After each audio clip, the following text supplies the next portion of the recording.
अऊज़ुबिल्लाहि मिनश्शैतानिर्रजीम बिस्मिल्लाहिर्रहमानिर्रहीम रब्बि ज़िदनी इल्मा।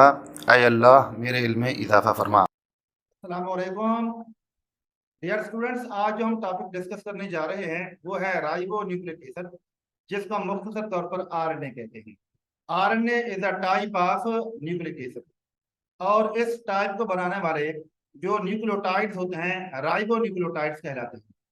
इन न्यूक्लियोटाइड्स में जो पेंटोज शुगर होती है that is ribose. Nitrogen bases कौन कौन सी इनके अंदर मौजूद होती हैं? एडिनिन, गुआनिन, साइटोसिन और यूरासिल। बच्चे, ये आरएनए के मॉलिक्यूल सिंगल स्ट्रैंडेड होते हैं और इनको हेरिडेटरी मटेरियल कंसीडर नहीं किया जाता। और आरएनए की जो टाइप्स हैं वो तीन हैं: मैसेंजर आरएनए, राइबोसोमल आरएनए और ट्रांसफर आरएनए।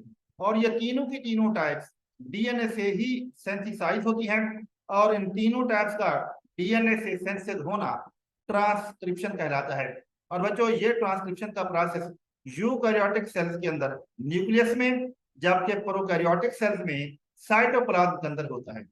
और इस प्रोसेस के दौरान जो एंजाइम इन्वॉल्व होते हैं उनको हम आरएनए पॉलीमरेजेस कहते हैं। अब बच्चे, नेक्स्ट हमने इन तीनों टैब्स को जरा कंपैरिजन की फॉर्म के अंदर देखना है कि कौन कौन सी मेजर फीचर्स होती हैं और डिफरेंसेस कौन कौन से होते हैं। सबसे पहले इन आरएनए के सेल्स के अंदर रोल को देखते हैं। जो मैसेंजर आरएनए है इसका रोल मैसेज को कैरी करना है। कौन सा मैसेज? Genetic message. ये मैसेज बच्चे डीएनए से लेता है, साइटोप्लाज्म के राइबोसोम्स के मकाम पर पहुंचता है और राइबोसोम्स के मकाम पर इसी मैसेज के तहत प्रोटीन्स की या पॉलीपेप्टाइड चेन की सिंथेसिस होती है। जबकि ट्रांसफर आरएनए का जो रोल है वो है अमाइनो एसिड के पिक करने और अमाइनो एसिड को ट्रांसफर करने में। ट्रांसफर आरएनए की वैसे तो सेल्स के अंदर टाइप्स 45 होती हैं, लेकिन इन 45 टाइप्स में 20 टाइप के ट्रांसफर आरएनए ऐसे होते हैं जो अमाइनो एसिड को पिक करते हैं। अमाइनो एसिड की भी मोस्टली 20 टाइप्स होती हैं जो प्रोटीन्स को बनाने में इन्वॉल्व होती हैं। हर टाइप की अमाइनो एसिड को पिक करना और ट्रांसफर करना एक अलग ट्रांसफर आरएनए का रोल होता है। और जैसे जैसे ये ट्रांसफर आरएनए अमाइनो एसिड को पिक करते जाएंगे, ट्रांसफर करते जाएंगे, तो पॉलीपेप्टाइड चेन सिंथेसाइज होती है। जो राइबोसोमल आरएनए है ये राइबोसोम का हिस्सा होते हैं और राइबोसोम के मकाम पर पॉलीपेप्टाइड चेन की सिंथेसिस होती है। तो राइबोसोम के अंदर बुनियादी तौर पर बच्चे दो कंपोनेंट्स होते हैं, प्रोटीन्स और राइबोसोमल आरएनए। तो इन दोनों कंपोनेंट में से कौन सा कंपोनेंट है जहां पॉलीपेप्टाइड चेन की सिंथेसिस होती है? That is ribosomal RNA. इसी राइबोसोमल आरएनए के ऊपर तीन जगहें बनती हैं, ए साइट, पी साइट और ई साइट, जहां पर ट्रांसफर आरएनए अमाइनो एसिड को पिक करके वहां पहुंचते हैं और उसके बाद फिर पॉलीपेप्टाइड चेन की सिंथेसिस होती है। अगर हम इन तीनों टाइप्स के आरएनए की परसेंटेज सेल्स के अंदर देखें तो messenger RNA 3 to 4%, transfer RNA 10 to 20% होते हैं और राइबोसोम आरएनए सबसे ज्यादा क्वांटिटी के अंदर मौजूद होते हैं, दीज आर 80%। अगर हम इनकी लेंथ को देखें, डेफिनेटली ये न्यूक्लियोटाइड से मिलकर बने हुए हैं, इनकी लेंथ कितनी होगी? मैसेंजर आरएनए की जो लेंथ है वो वेरी करती है और इसकी लेंथ डिपेंड करती है size of the gene and size of the polypeptide के ऊपर। लार्जर जीन होगा, लार्जर मैसेंजर आरएनए बनेगा और उसके नतीजे में larger size polypeptide chain synthesize होगी। और अगर हम इसकी एवरेज लेंथ को देखें तो these messenger RNA consists of almost more than 1500 ribonucleotides। Transfer RNA smallest RNA होते हैं, इनको बनाने में न्यूक्लियोटाइड्स ऑलमोस्ट 75 से 90 यूज होते हैं। अगर बच्चे हम इनके लाइफ स्पैन को देखें कि भाई इनकी लाइफ, इनकी ड्यूरेशन कितनी होती है, तो सबसे शॉर्ट लाइफ मैसेंजर आरएनए की होती है 1 to 4 मिनट्स, यानी 1 मिनट से लेकर 4 मिनट तक की जो ड्यूरेशन है, इसी ड्यूरेशन के अंदर ये मैसेंजर आरएनए बनने के बाद ट्रेवल करते हैं, साइटोप्लाज्म में पहुंचते हैं और उसके बाद पॉलीपेप्टाइड चेन्स को बनाते हैं और उसके बाद फिर उसी साइटोप्लाज्म के अंदर ही यह डिग्रेड हो जाते हैं या फिर एक और पॉलीपेप्टाइड चेन को बनाने में इन्वॉल्व होते हैं। अगर इसके मुकाबले में ट्रांसफर आरएनए देखें तो इनकी जो लाइफ होती है ये राइबोसोमल आरएनए और मैसेंजर आरएनए के दरमियान में होती है। और बच्चों इन्हीं ट्रांसफर आरएनए को हम सॉल्युबल आरएनए का नाम भी देते हैं, because these are easily soluble in water. अगर इनकी शेप को देखें तो इनकी शेप क्लोवर लीफ की तरह होती है। जो राइबोसोमल आरएनए है इनकी जो लाइफ ड्यूरेशन है वो बच्चे ज्यादा होती है, कई डेज पर मुश्तमिल होती है, लॉन्गेस्ट लाइफ होती है। And these ribosomal RNA are most stable type of RNA. और वो आरएनए जो इन राइबोसोम्स को बनाते हैं उनको हम राइबोजाइम का नाम भी दे देते हैं।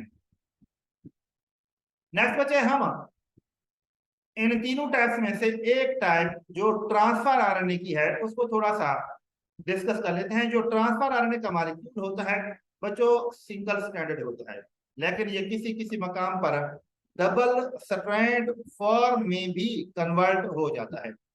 आप बच्चे इसके मॉलिक्यूल को देखें तो उसमें आप लोगों को इसका स्ट्रैंड नजर आ रहा होगा। ये पॉलीपेप्टाइड चेन है, इसके दो एंड है।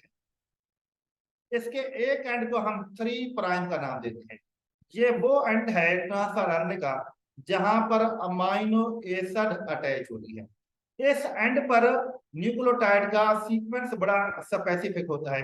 इसको हम ACC यानी एडेनिन साइटोसिन साइटोसिन सीक्वेंस भी कह देते हैं, या इसको हम CCA भी कह देते हैं। उसके बाद फिर आप लोग को यहाँ पर एक लूप नजर आ रहा होगा। इस लूप को हम टी लूप का नाम देते हैं। और ये बच्चे टी लूप रोल प्ले क्या करता है और इस लूप का और नाम क्या है इसको देखते हैं। बच्चों इसी टी लूप को हम GTP-CG लूप भी कहते हैं। अब इस GTP-CG लूप में ये जो G है इससे मुराद है गोवानी, T से मुराद है थायामीन, P से मुराद है सूडो यूरासिल यानी ये मॉडिफाइड यूरासिल होती है, सूडो यूरासिल कहलाती है। C से मुराद है साइटोसिन और G से मुराद है गोवानीन। ये न्यूक्लियोटाइड का स्पेसिफिक सेट इस लूप के ऊपर मौजूद होता है। और इसके अंदर बच्चे ये जो सूडो यूरासिल होती है इसमें इंजाइमेटिक एक्टिविटी होती है और इसी एक्टिविटी की वजह से राइबोसोम की रिकॉग्निशन होती है, यानी कि ये पहचाना जाता है कि किस राइबोसोम के साथ इस ट्रांसफर आरएनए ने जाकर अटैच होना है। बच्चों इस चीज का डिसीजन ट्रांसफर आरएनए का टी लूप करता है। और उसके बाद फिर नेक्स्ट इसका देखिएगा एक और लूप है जिसको हम एंटीकोडॉन लूप कहते हैं। ये एंटीकोडॉन लूप एक ऐसा लूप होता है जहां पर 3 न्यूक्लियोटाइड का सेट होता है that is opposite to the codon of messenger RNA. यानी जो मैसेंजर आरएनए पर कोडॉन मौजूद होगा उसका बिल्कुल अपोजिट कोडॉन इसी ट्रांसफर आरएनए के लूप के ऊपर मौजूद होता है। और इसी एंटीकोडॉन की मुनासबत से जो अमाइनो एसिड होती है वो इसके 3 एंड पर अटैच होती है। इसके एक और लूप को देखते हैं, इसको हम कहते हैं डी लूप। इसको डी लूप का नाम क्यों देते हैं बच्चों, इसकी भी एक रीजन है। इसको डी लूप का नाम डाई हाइड्रोक्सी यूरासिल की वजह से देते हैं। इसमें जो यूरासिल नाइट्रोजन बेस मौजूद होती है इस पर हाइड्रोक्सिल ग्रुप की तादाद 2 होती है। और इसका फंक्शन क्या है, it is involve in the recognition of amino acid. कि कौन सी अमाइनो एसिड इस ट्रांसफर आरएनए के 3 एंड पर अटैच होगी, यह काम इस डी लूप का होता है। और उसके बाद नेक्स्ट इसका देखिएगा, ये आखिरी जो एंड है ट्रांसफर आरएनए का, इस एंड को हम 5 प्राइम एंड का नाम देते हैं। इस 5 प्राइम एंड के ऊपर भी ये गोवानीन गोवानीन गोवानीन साइटोसिन गोवानीन एक स्पेसिफिक सीक्वेंस के अंदर न्यूक्लियोटाइड्स मौजूद होते हैं। इस पूरे ट्रांसफर आरएनए के मॉलिक्यूल में बच्चे आप देखें कि जगह जगह आप लोगों को न्यूक्लियोटाइड्स के दरमियान बॉन्डिंग नजर आएगी। गोवानीन और साइटोसिन के दरमियान आप लोगों को ट्रिपल बॉन्ड मिलेंगे और एडेनिन और यूरासिल के दरमियान आप लोगों को सिंगल डबल बॉन्ड मिलेंगे। तो हम कह सकते हैं कि ट्रांसफर आरएनए के मॉलिक्यूल जहां जहां पर बॉन्ड बनाते हैं वो एरिया डबल स्ट्रैंडेड होता है। तो डबल स्ट्रैंडेड वाला करैक्टर सिर्फ डीएनए के अंदर ही मौजूद नहीं होता, बल्कि ट्रांसफर आरएनए के अंदर भी प्रेजेंट होता है। इसके साथ ही बच्चे एक और अहम चीज भी यहाँ पर डिस्कस करते जाते हैं। हम लोगों के जहन के अंदर एक जनरल कंसेप्ट होता है कि थायामीन आरएनए के अंदर मौजूद नहीं होते।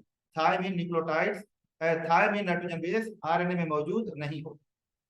बच्चे हकीकत में थायमीन नाइट्रोजन बेस भी आरएनए में मौजूद होती हैं, लेकिन इनकी क्वांटिटी अलबत्ता कम होती है। यहाँ पर बच्चे टी लूप में देखें, आप लोगों को थायमीन नाइट्रोजन बेस नजर आएगी। थायमीन होती है लेकिन इसकी क्वांटिटी कम होती है, इसी वजह से हम इसको ज्यादा इस पर फोकस नहीं करते, यूरासिल के ऊपर ज्यादा फोकस करते हैं।